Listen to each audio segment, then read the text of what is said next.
Coming to you from a cozy little condo high atop Old Fourth Ward, Atlanta.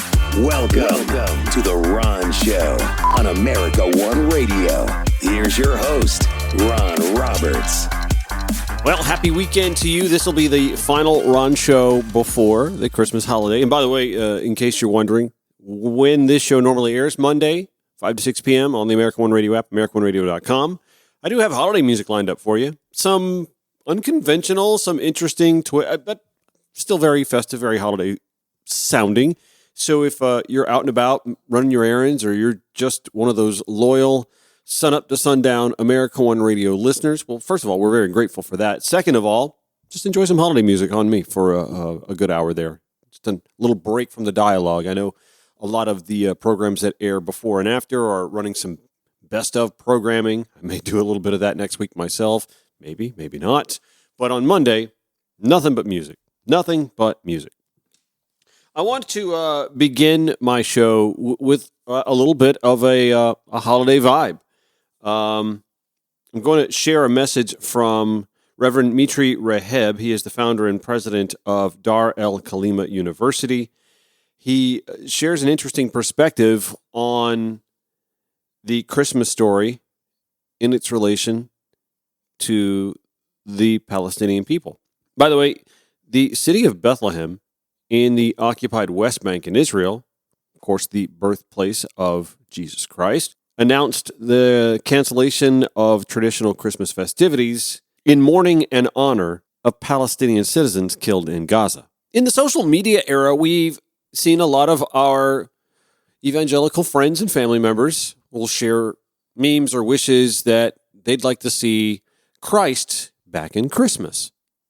I actually don't disagree with that. I'm not religious, but I don't disagree with that. I think we've seen Christmas become this hyper-marketed event for engorging ourselves on food and toys and gifts. I mean, it's gotten to be so reductive now. We almost annually laugh now about the new Lexus in the driveway with the huge red bow on it, right? I mean, it's to the point now where we as a people have finally kind of understood how crazy the marketing arm has gotten over the Christmas holiday, that automakers think that one spouse is going to go out and make a $20,000 to $30,000 purchase without the other spouse knowing about it, or without his or her input, and that's going to be a joyful sight on Christmas morning. And not, how did you swing that? Does this change our insurance payment? Did you trade in all these other questions that come up, you know? And the sad thing is, I can't even be the fogey who talks about, well, back in my day. No, back in my day, it was pretty commercialized too. We had adults fighting over Cabbage Patch Kids dolls. Just dolls with plastic faces and unique names and birth certificates at toy stores and shopping malls. I can remember, I don't remember how old I was, maybe 7, 8 years old, the Christmas we got the Atari 2600. And you have to imagine what that was like for a kid back then. We didn't have mobile devices and games on them and just computerized. We didn't have any of that. And so to get the Atari 2600 meant, you mean I don't need a ride to the mall to go to the arcade with a roll of quarters to play video games until the quarters run out? I can just stay home in my PJs and play video games all I want? Oh man, it was game-changing. It really was game-changing. And I remember that Christmas, what was so cool about it was not only did you get the Atari 2600 from Santa, but somehow my aunt and my uncle knew that Santa was pulling that, and somehow my mom and dad and my grandparents, like, they all bought video games and other things to go with it to make sure that the experience of getting that Atari was going to be complete. As I got older, it was the electronic keyboard that I, by the way, never learned how to play the piano with. Never did. My God, I feel so guilty about this now. But something happened as a kid. I was marketed in some way, shape, form, or fashion that I needed that electronic keyboard that I never made use of. I'm trying to think what else. I got my own stereo system, when the CD players came out with the CD player, and Santa brought that, and mom, dad, aunt, and uncle, grandparents, they all had the CDs. Like, how did they know? Were they working in conjunction with Santa? So, yeah, I can't talk about coming up in an era where we just played with a wooden block carved out to form a car, and we were grateful to have it. I didn't grow up on Walton Mountain, It's been commercialized. It's been like this for a long time, and TBS will rerun the Christmas Story movie, and you can see how commercialized it's told to us then that Christmas was in the 1940s, 1950s, right? 1930s, was it maybe? Little Orphan Annie? And that's actually when I think Christmas sort of lost its religious connotation in the United States, if I'm being honest with you. The advent of the radio and broadcasting and the ability to mass market in such a manner at the blink of an eye. So, yeah, I don't disagree with folks when they say, oh, I'd like to see Christ put back into Christmas. And a little bit more moderation and time spent together and reflecting on what Jesus Christ espoused throughout his lifetime and how his birth is supposed to be the mark of the beginning of that philosophical evolution, right? But again, we've lost sight as a country, as a society, the Western world. We've lost sight of what Christmas is supposed to be about. And dare I say, in many ways, Christianity has lost sight of Jesus' principles. The very nature of his being born while his parents were on the run. They were refugees and not exactly welcome where they were. Being chased down by an evil Herod, right? I told you I'm not religious, but I remember the story. And today, as our Senate is leaving for their holiday vacations and trying to tackle an aid package to assist Ukraine, Israel, which we can talk about the religious connotations and ties to Jesus there, obviously, because Bethlehem's in the occupied West Bank, and they're not doing religious ceremonies because they're mourning the loss of anywhere from 20,000 or more Palestinians in Gaza. But here at home, our senators, our House of Representatives, and at some point in time, our president, are all involved in negotiations on how to treat folks who come to our southern border, fleeing destabilization economically, criminally, politically, in Latin American countries. And you'd be hard-pressed to find a Latin American country that the United States hasn't had our smudgy fingerprints all over since the 1900s.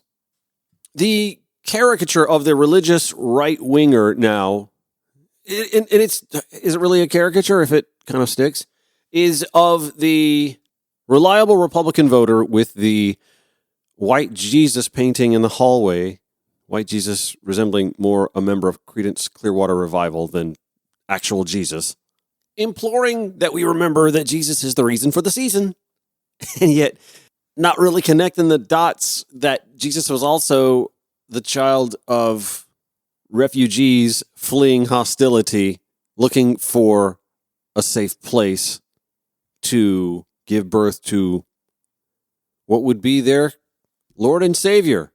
And don't even get me started on the natural-born citizen part. I mean, the Republican Party wants to change that too.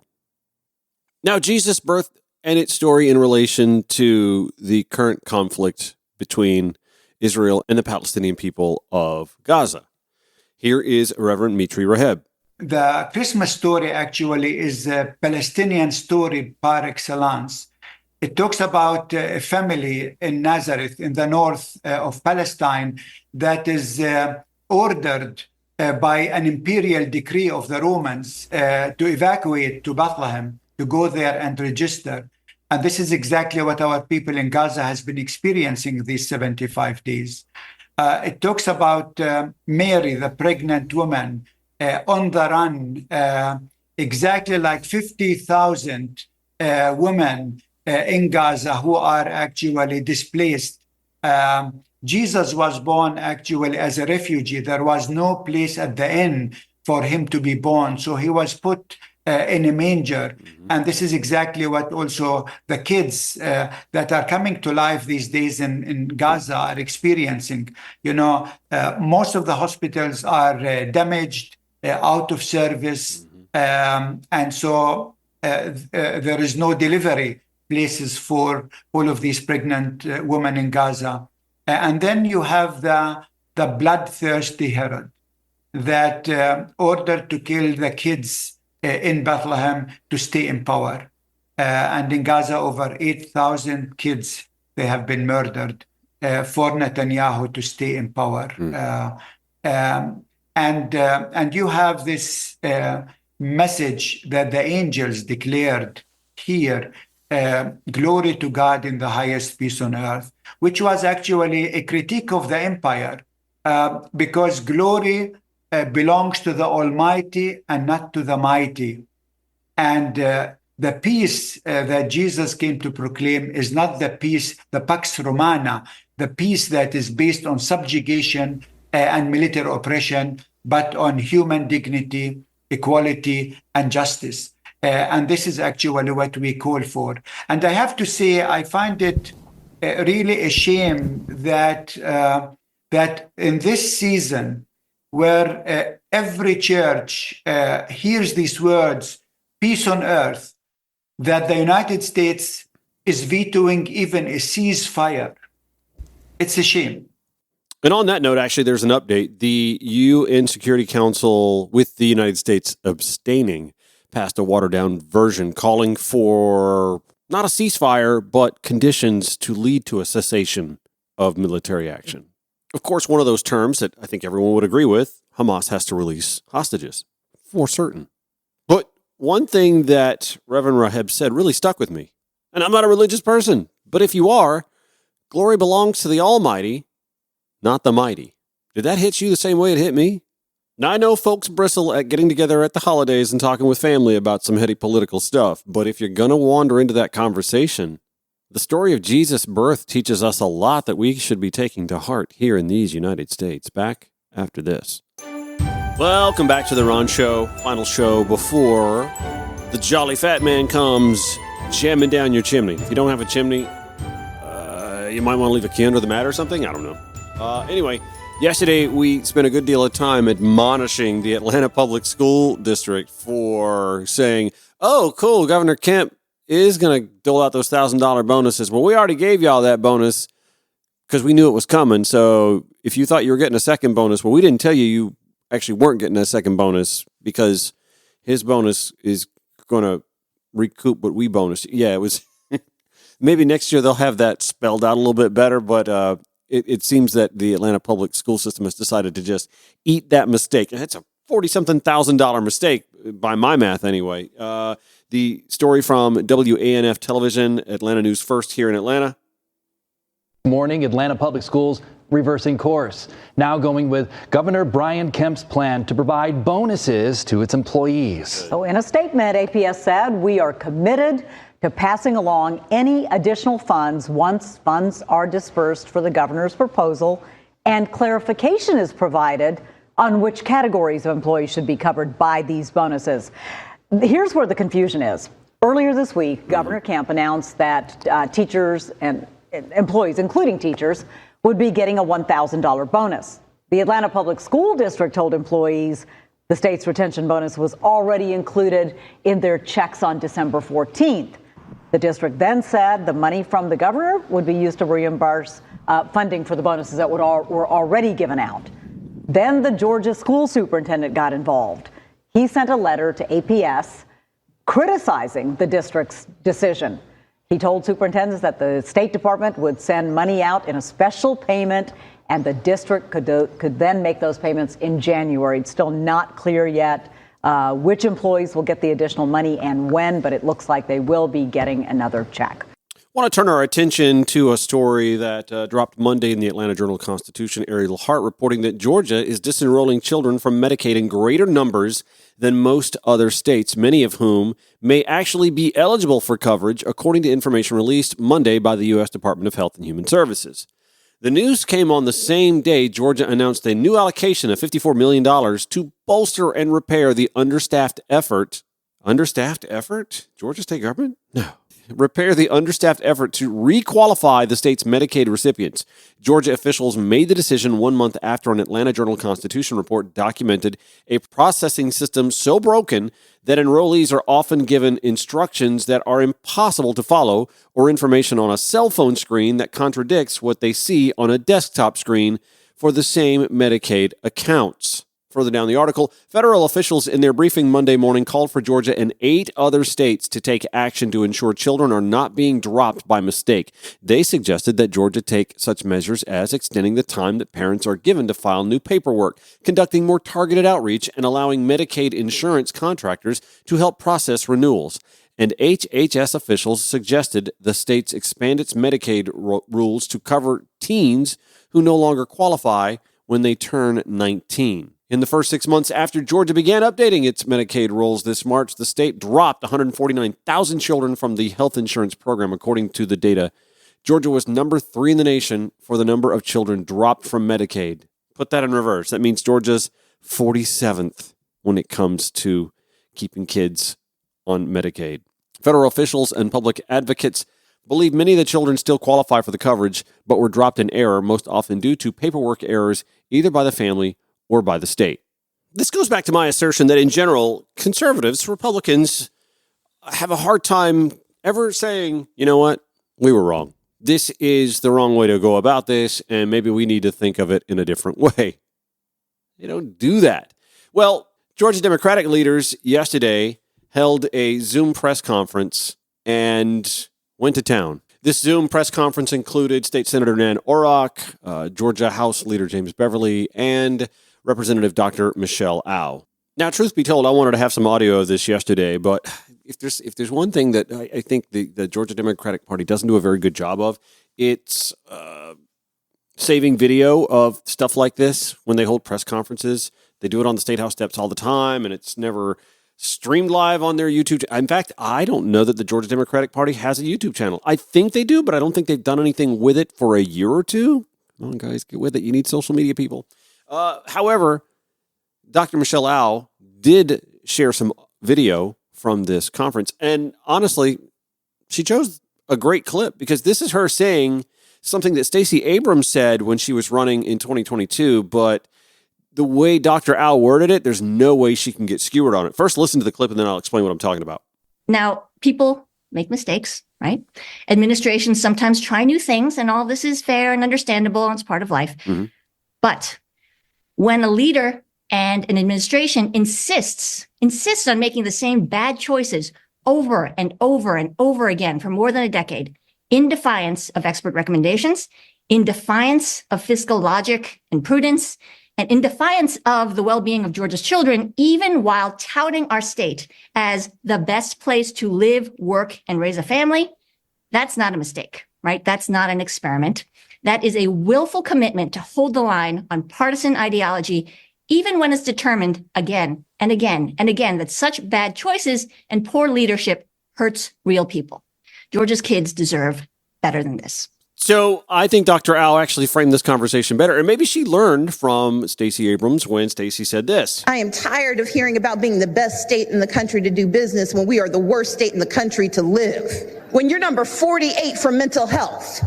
When you're number 1 for maternal mortality. When you have an incarceration rate that's on the rise and wages that are on the decline, then you're not the number 1 place to live in the United States. But we can get there, Gwinnett. Now, I mean, I understand what Stacey Abrams was saying. Unfortunately, she handed a soundbite to her GOP rival. And of course, his campaign made good use of that. So what Dr. Au said was not exactly all that different, just I think, better stated. Yeah, Stacey got skewered for saying Georgia's the worst state because sound bites carry or bury campaigns. But Dr. Au soundbit this argument coherently and without giving the right fodder to twist it. Kudos to her on that. And I'm appreciative of the fact that she and many House and Georgia Senate Democrats have been pushing for the governor to expand Medicaid. So much so that because this continues to be a problem in the state, as she mentioned, for a decade or more, since obviously it's been, 14 years since the Affordable Care Act came into existence and Medicaid expansion was on the table with a heap and help of federal assistance, much to the chagrin of Georgia, one of the few states left that hasn't accepted it. Now, Georgia Republicans, we've said this before, are actually considering some form of Medicaid expansion. We'll all wait with bated breath, won't we? More on show after this on the American One Radio app, AmericanOneRadio.com, wherever you podcast. Broadcasting 5 days a week to make common sense common again. This is The Ron Show on America One Radio. So the final show before the holiday break, and I hope you guys have done I did my grocery shopping today. I mean, I'm only taking care of myself. I have one holiday function, Christmas Eve, with some friends. I'm looking forward to that.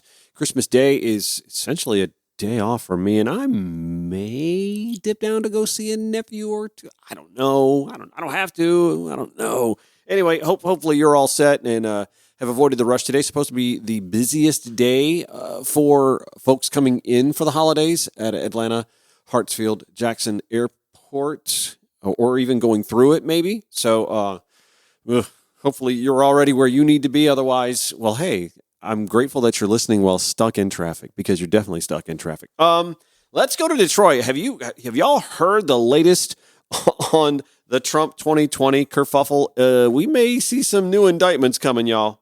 Another shocking development in this election of 2020. We're still learning so much more as this develops.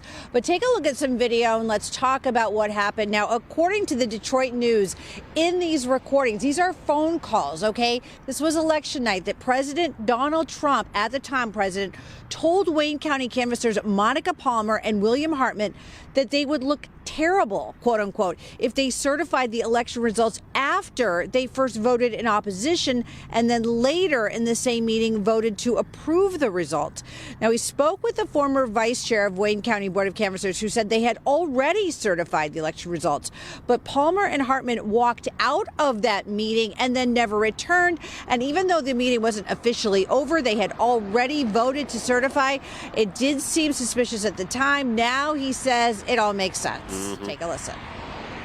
Now we know what happened, why they did not come back in. They were told by the President of the United States of America not to do their job and not to complete the certification, which was it's just amazing just to think that the President would have actually called two canvassers in Wayne County or in any state to try to interfere with that process. I wrote 4 affidavits stating some of the things that I saw that I thought were suspicious. I stopped the vote count a couple of times and made them enter my challenge into their poll book. So there were a lot of things going on. So for President Trump to encourage the canvassers not to certify if they had questions about the validity of the Wayne County vote, I think it was the right thing to do, and I would have done the same thing had I been him.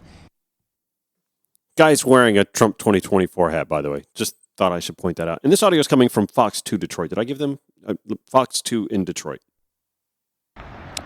Now, of course, it is important to point out that there was no proof that the election was stolen, even though many Republicans, many Trump supporters still claim that it was. Meanwhile, we reached out to Monica Palmer. We did not reach her successfully. And William Hartman, incidentally, actually died in 2021. I'm sure a lot more to come on this story. But as you may remember, they tried the following day to rescind their vote for the certification of the election results in Wayne County the next day, but they were ultimately unsuccessful.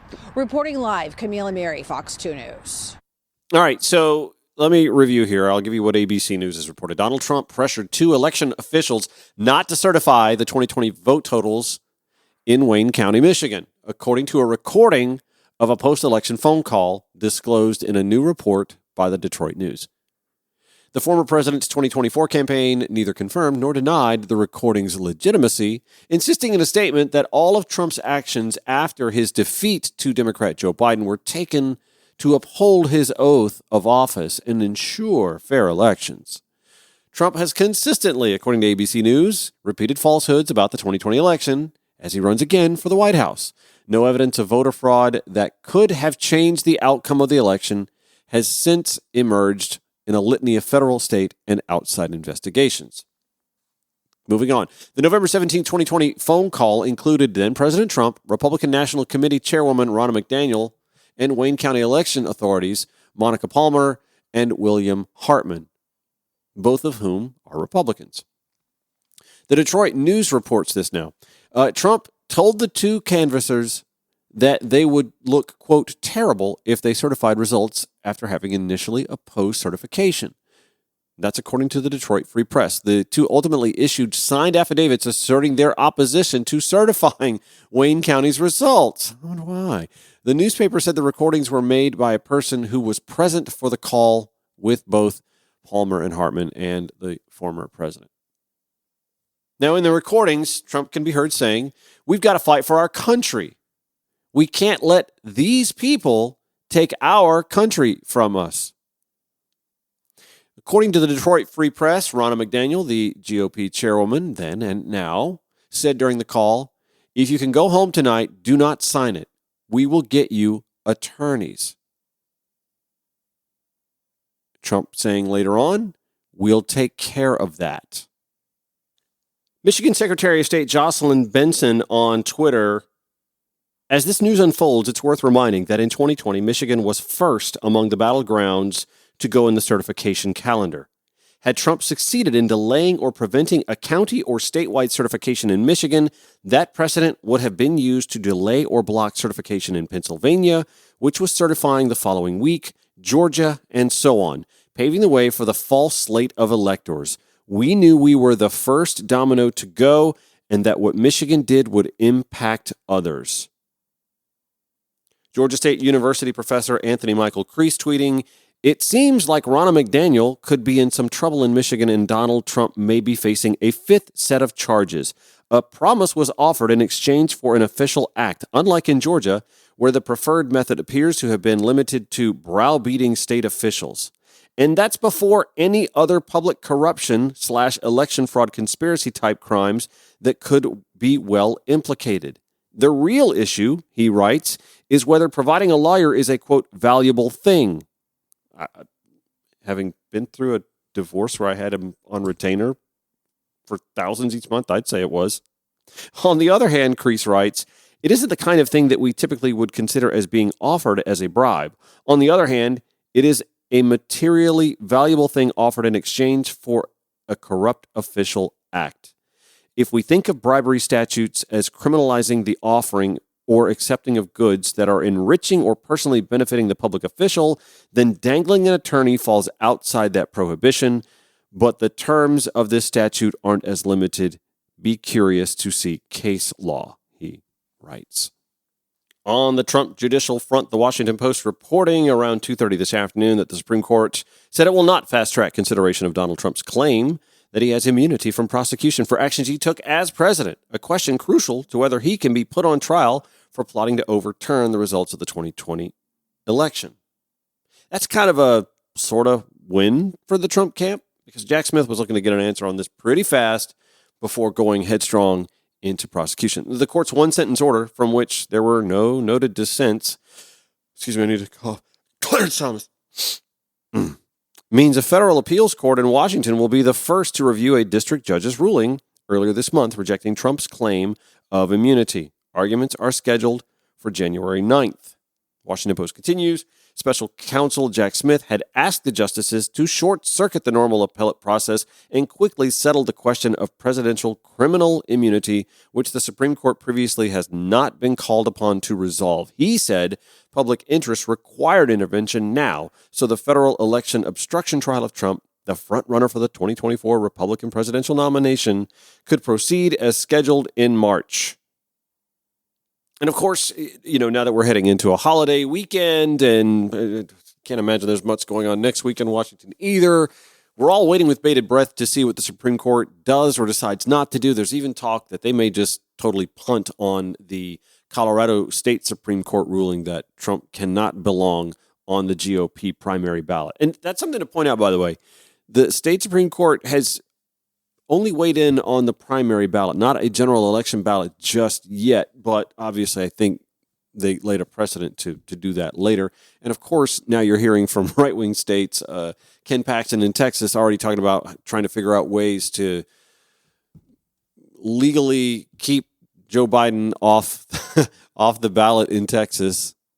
Florida Governor Ron DeSantis earlier this week on the Christian Broadcasting Network asked about any mulligans he would like to take on the primary campaign so far, considering he's not only not the front runner, but not even the chief antagonist for a Donald Trump return to the top of the ticket. Here's what DeSantis had to say. Oh boy, this guy. Is there anything you, if not regret, you look at this campaign and go, I wish I would have done that? How do you feel about that? Well, there's always different things that happen. I mean, I would say if I could have one thing change, I wish Trump hadn't been indicted on any of this stuff. I mean, yeah, me too. I wish he hadn't done anything to warrant being indicted either, but are you going to mention that? Honestly, I think that, from Alvin Bragg on, I've criticized the cases. I think, someone like a Bragg would not have brought that case if it was anyone other than Donald Trump. And so, someone like that's distorting justice, which is bad. But I also think it distorted the primary. And I think it's been that those have kind of been the main issues that have happened. Because it's helped him, is that what you're saying? And so therefore it's both that, but then it also has just crowded out, I think, so much other stuff, and it's sucked out a lot of oxygen. And so some of these guys like Bragg, they abuse their power. I mean, incidentally, he's a Soros-backed prosecutor. I'm the only one in the country. I've removed two, one from Tampa and one from Orlando, and it does show you that they view law as an extension of politics, and that gets very, very dangerous when this country goes down that road. But that's interesting. You're saying it made him stronger in a way, and it made it tougher for you and others. I think for the primary, it distorted. Yeah, I think it distorted. Now, in a general election, I think the Democrats have a plan on this. I think the media has a plan on this. And I think if it gets to the point where 6 months from now, Trump's the presumptive nominee and he's having to go through all this, they have a plan for how they're going to ride this out. Almost, I hear shades of Vivek Ramaswamy there, because Vivek earlier in the primary season on a debate stage said something about hatching a plan to somehow make a switcheroo on the ticket or something like that. And I think DeSantis walked right up to that line wanting to say that, but didn't quite say that. How rich, though, that Ron DeSantis, just an awful campaigner, just awful on the national stage, is blaming everyone but the candidates running against Donald Trump for the GOP primary for the reason that they can't take him down. You can't find a more flawed presumptive nominee for either party in our lifetimes. Maybe in this nation's history? How far back would you have to go to say, oh yeah, that guy was definitely worse than Donald Trump? All the indictments, all the fraud, not just charges, but I mean, it's well documented. The man skipped paying tabs so many times in New York. He was famous for it. He had been smited, is that what it is? It's not smitten, because smitten means something. He got smited by the Republican Nixon administration for housing discrimination. He got caught on a hot mic claiming that he had full access to grab them by the pussy. Actually found guilty in civil court for sexual assault. On that same hot mic I alluded to, openly bragged about moving on women because they let you when you're a celebrity. And I haven't even brought up his first term, the disaster that was the Trump presidency. And I know those on the right, the greatest economy in American history. No, it wasn't. His first 3 years were actually not as good as Obama's last 3 years. So the economy was already sort of like, okay, you may want to call it cruise control. And there are those that want to say, well, the Trump tax cuts really gave a jolt, an initial jolt that really didn't last very long. It's like taking a 5-hour energy. That doesn't mean you're going to be good for the next 2 days. No, you're eventually going to have a caffeine crash.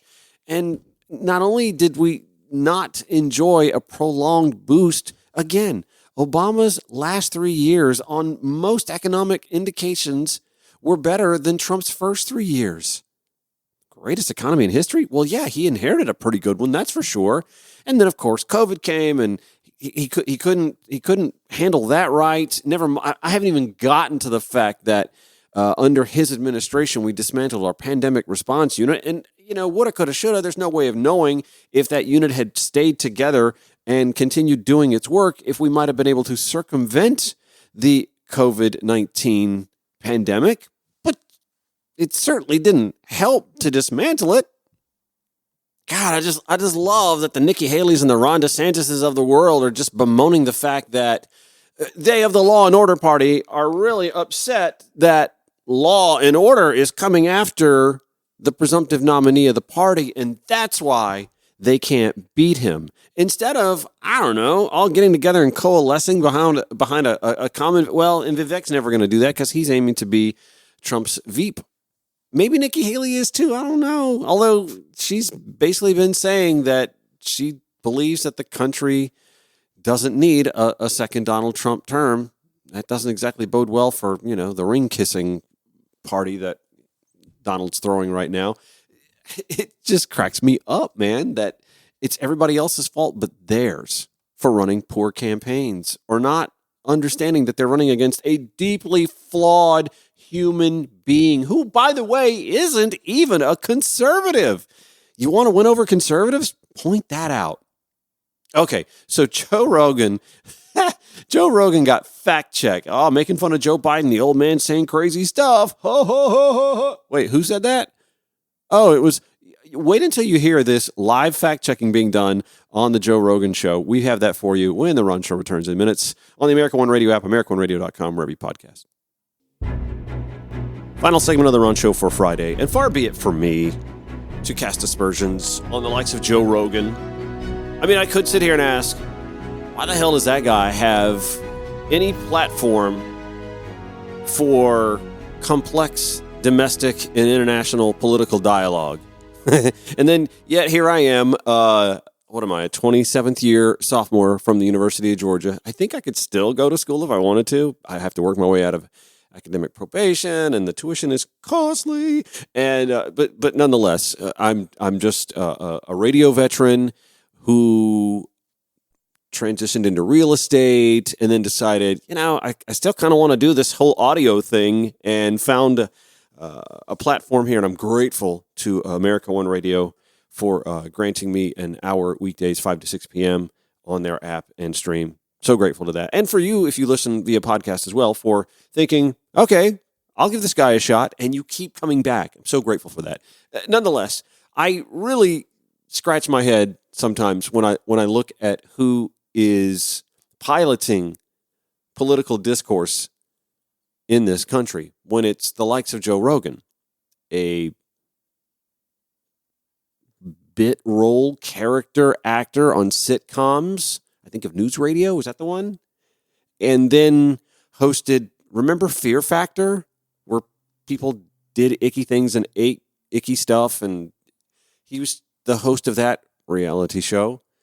And next thing you know, he has a podcast, and he's influential on, if not a global scale, a national scale. And why? His ties with MMA and that bro culture, I like to call it. And I've often thought that Joe may have had an open mind, but I hear a lot of dumb stuff out of him. And he pulls a lot of dumb stuff out of other folks. But this one, it's all him. He's got to fall on this grenade, because this is all him. He became the victim of a fact check on his own podcast. He went off on Joe Biden's, alleged cognitive decline, and attributed a really goofy statement to Joe Biden that, while, by the way, sort of speaking in a more positive tone about Donald Trump, only to find out that what he was railing on Biden for was actually something that Donald Trump had said. I'm going to let you listen in on this conversation. As it went down, he's on with, of all people, an MMA fighter, Bo Nickel, when they're having this conversation. Talking about the Revolutionary War, he's like, well, there's people that voted for Biden that are doing it now. They're like, what did I do? Right. Like, what did I choose? Like, how is this guy? Yeah, you just can't listen to an interview where he's saying some of the stuff he says that just makes no sense at all. It's like you can't listen to those interviews and feel like you made a good decision. I don't know how you could. Did you hear what he said like yesterday or a couple of days ago? Mm-mm. He was talking about the Revolutionary War. He's like, one of the reasons why we lost the Revolutionary War, one of the problems with the Revolutionary War was they didn't have enough airports. Yeah. Have you seen that? I saw that. It's like, what the hell? Like, pull him. It's crazy. If you had any other job and you were talking like that, they would go, hey, you're done. If you talk like that to a doctor at your medical exam to fight, they'd be like, okay, like obviously you're not fighting. Agreed. You would also, here's 8 weeks of being helped out by a professional. Yep. Like, right. You might not ever do anything again. No, it's one of the wildest things ever. It's insane. Yeah. And the media gaslighting you to protect. It's just people are so afraid of Trump being in office and Republicans being in office. A few moments later. Hanging out with the guy, I'm like, man. Well, it's just the media narrative. I mean, so many people were fed this lie that the Russia collusion. Yeah. Was this the video you're talking about? Let me see what this one says. I don't think it is. What? By the way, the same stable genius that said the biggest problem we had in the Revolutionary War is we didn't have enough airports. Whoa. Yeah, that's it. Whoa. Right. What? Just for the record. Is that fake? It's not fake. Here it comes. But he was referencing Trump saying that. Here's what Trump saying it in 2019. Donald Trump said something about that. And he didn't say Jesus. He said a stable genius, and that's where the transcription. Let me hear what it says. What did he say? In June of 1775, and then listen to their pivot. Continental Congress created a unified army out of the revolutionary forces encamped around Boston and New York, and named after the great George Washington, Commander-in-Chief. The Continental Army suffered a bitter winter of Valley Forge, found glory across the waters of the Delaware, and seized victory from Cornwallis of Yorktown. Our army manned the airport. It ran the ramparts. It took over the airports. It did everything it had to do. Oh, okay. Yeah. So you f***ed up. Yeah. But I feel like that's you can tell too. It sounds like a little different. He's like, you can tell he like messed up his words, but he's just, I don't know. Took over the airports. Well, that's the thing about media these days. It's like, right. You got to look into it. Yeah. Interesting that they just made that pivot. Oh, well, clearly he f***ed up.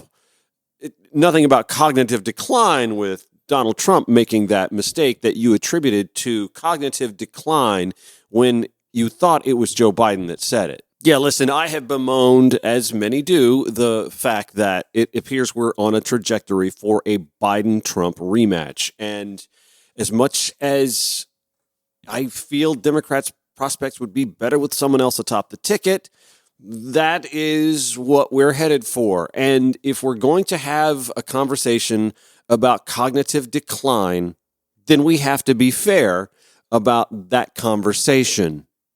There is plenty of evidence that the 77-year-old Donald Trump, who is just a few years younger than Joe Biden, doesn't appear to have his shit together either, if that's what we're going to weigh our decision on.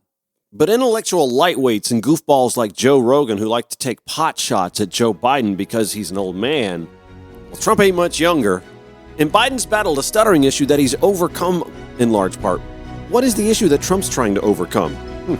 That's going to do it for The Ron Show. Have a great holiday weekend. Back here Tuesday, 5 to 6 p.m. on the American One Radio app, AmericanOneRadio.com. Show notes, RonShowATL.com.